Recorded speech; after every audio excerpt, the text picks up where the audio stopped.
Hello friends, good morning. I am Dharmendra sir from natural study point. आज हम आपको सामने लेकर के आए हैं साइंस मटेरियल में फिजिक्स का सेकंड पॉइंट तक पूर्व के वीडियो में बता दिया गया था। आज हम लोग 3 पॉइंट्स में चलेंगे और वो 3 पॉइंट्स है क्या? वो 3 पॉइंट्स है प्रकाश का अपवर्तन, जिसको रिफ्रैक्शन ऑफ लाइट कहते हैं। तो आइए बच्चे जाने प्रकाश के अपवर्तन है क्या। तो प्रकाश के बारे में तो आप जान चुके हैं, अपवर्तन के बारे में आप अपनी भाषा में जान लें। अपवर्तन होता है क्या बच्चे? अपवर्तन का अर्थ होता है अपनी भाषा में मुड़ना। अगर कोई प्रकाश की किरणें सीधी रेखा में गमन कर रही है, सीधी रेखा में वो आ रही है, और जैसी प्रकाश की किरणें का यूं टर्न हो गया, मोड़ ले लिया, तो जैसे समझ ले कि वो किरण का हो गया अपवर्तन, उसी को बोलते हैं refraction. That is called reflection of light. तो अब हम लोग चलेंगे प्रकाश के अपवर्तन है क्या। तो ये होता है कब? ये होने के लिए कम से कम माध्यम होनी चाहिए 2। जब 2 माध्यम होती है तो तभी प्रकाश का अपवर्तन होता है। तो प्रकाश के अपवर्तन यही है जब प्रकाश की किरणें एक माध्यम से दूसरे माध्यम में प्रवेश करती है तो कुछ न कुछ उसके दिशा में परिवर्तन होता है, और यही परिवर्तन जो है, ये परिवर्तन प्रकाश का अपवर्तन कहलाता है। इसी को प्रकाश का अपवर्तन कहते हैं। और प्यारे बच्चों, प्रकाश के अपवर्तन के कारण हमारे संसार प्राकृतिक में भिन्न भिन्न प्रकार के घटनाएं घटते हैं, जिसमें से बहुत सारे घटनाएं हैं जो आपके सामने बोर्ड पर प्रत्यक्ष रूप से लिखा हुआ है।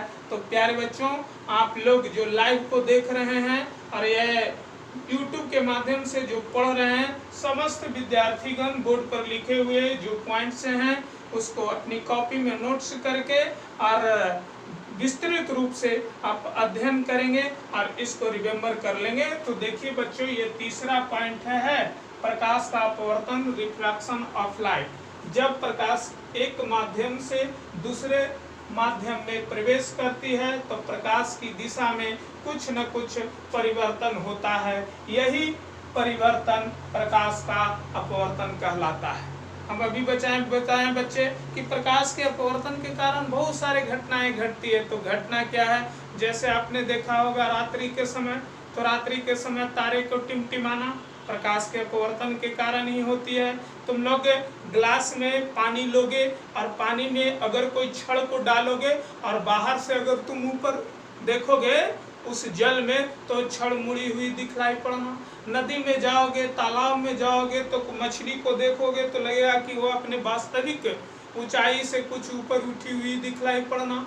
ग्लास में अगर कोई सिक्का डाल देते हैं और ऊपर से देखोगे तो वो सिक्का कुछ अपनी वास्तविक सतह से कुछ ऊपर दिखलाई पड़ता है।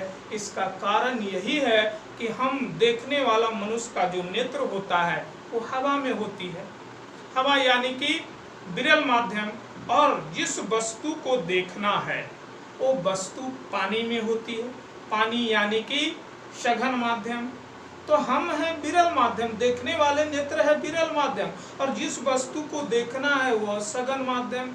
यही गुण के कारण ये सब घटनाएं घटती है, जो कि ये बोर्ड पर प्रत्यक्ष रूप से लिखा हुआ है। देख लेंगे प्यारे बच्चों, रात्रि के समय तारे का टिमटिमाना,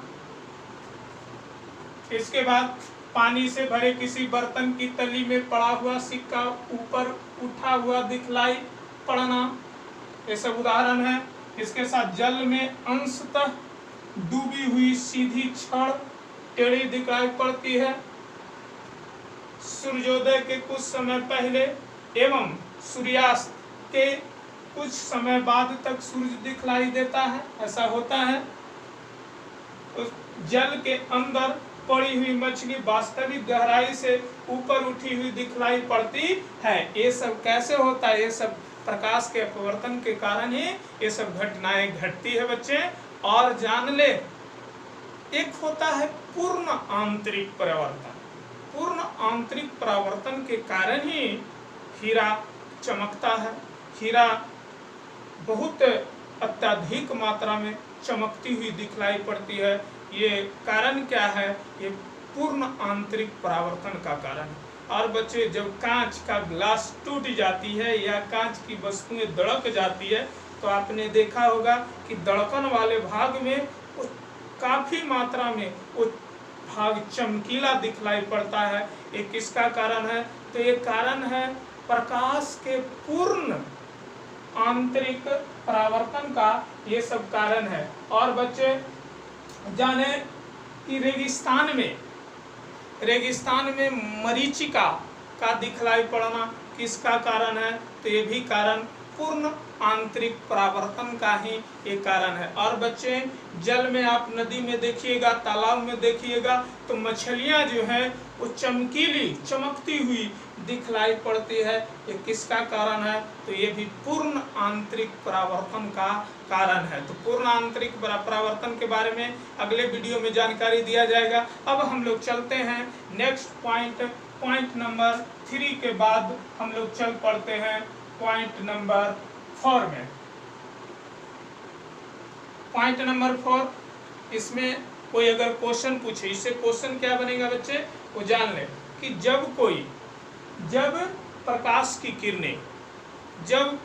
की किरणें विरल माध्यम यानी कि हवा से सघन माध्यम यानी कि पानी हो या कांच हो, तारपीन के तेल हो, कुछ भी सघन माध्यम, विरल माध्यम से सघन माध्यम में प्रकाश की किरणें प्रवेश करती है तो क्या होता है? तो आइए अब हम विद फिगर जाने कि ऐसा होता है तो होता क्या है। तो जान ले बच्चे, जब कोई किरणें, प्रकाश की किरणें विरल माध्यम से सघन माध्यम में प्रवेश करती है तो वह अभिलंब की ओर मुड़ जाती है। किस तरफ मुड़ जाती है? मान लो कि यह अभिलंब है तो यह अभिलंब की ओर ऐसे मुड़ जाएगी, अभिलंब की ओर मुड़ जाती है। कब? जब प्रकाश की किरणें विरल माध्यम से सघन माध्यम में प्रवेश करती है तब। तो आइए हम फिगर बनाते हैं, देख लेंगे बच्चे। ये हम कांच लिए हैं, आयताकार कांच की सिल्ली है, इसका नाम दे दिए हैं ABCD। एक आयताकार कांच की सिल्ली है, एक कांच है। कांच यानी कि कौन माध्यम हो गया? कांच यानी कि सघन माध्यम हो गया, ये सघन माध्यम है। और ये हवा यानी कि ये कौन माध्यम हो गया? ये हो गया विरल माध्यम। प्रकाश की किरणें आ रही है विरल माध्यम से, देख लेंगे बच्चे। प्रकाश की किरणें आ रही है, आने वाली किरणें को आपतित किरण कहते हैं। ये आपतित किरण है और इसको जाना चाहिए, सीधी रेखाओं में गमन करनी चाहिए, क्योंकि आप लोग पढ़ चुके हैं कि प्रकाश हमेशा सीधी रेखाओं में गमन करती है। लेकिन ये किरणें सीधी रेखा में न जा करके ये जो अभिलंब है इसको बोलते हैं अभिलंब, नॉर्मल। और ये हो गया आपतित किरण, इंसिडेंट रे। और यही जो है ये किरणें उधर न जा करके अभिलंब की ओर मुड़ जाती है। यही ये मुड़ गई, ये मुड़ने वाली किरणें को बोलते हैं अपवर्तित किरणें। यही फिगर है बच्चे तुम्हारा पॉइंट नंबर 4 का क्वेश्चन यही था कि जब प्रकाश की किरणें विरल माध्यम से सघन माध्यम में प्रवेश करती है तो क्या होता है? जवाब मिल गया। जब प्रकाश की किरणें विरल माध्यम से सघन माध्यम में जाती है तो प्रकाश अभिलंब की ओर मुड़ जाती है। इसके बाद इसका अपोजिट है। अगर प्रश्न कर दे कि जब प्रकाश की किरणें सघन से विरल में यानी कि कांच से हवा में प्रवेश करती है तो क्या होता है? तो जान ले बच्चे, जब प्रकाश की किरणें सघन माध्यम से विरल माध्यम में प्रवेश करती है तो जो अभिलंब होता है वो अभिलंब से दूर भागती है। अभिलंब से कहाँ भागती है? अभिलंब से दूर भागती है। कब? जब प्रकाश की किरणें सघन से विरल में प्रवेश करती है तब। अब इसका फिगर हम लोग जानते हैं, विद फिगर ये देख लेंगे बच्चे। ये कांच है, कांच यानी कि सघन माध्यम, ये हवा है यानी कि विरल माध्यम। अब प्रकाश की किरणें कांच से होकर के हवा में जा रही है, ये प्रकाश की किरणें हैं, ये प्रकाश की किरणें हैं। देख लो, ये किरणें हैं, प्रकाश की किरणें कांच से होकर के जा रही है जा रही है।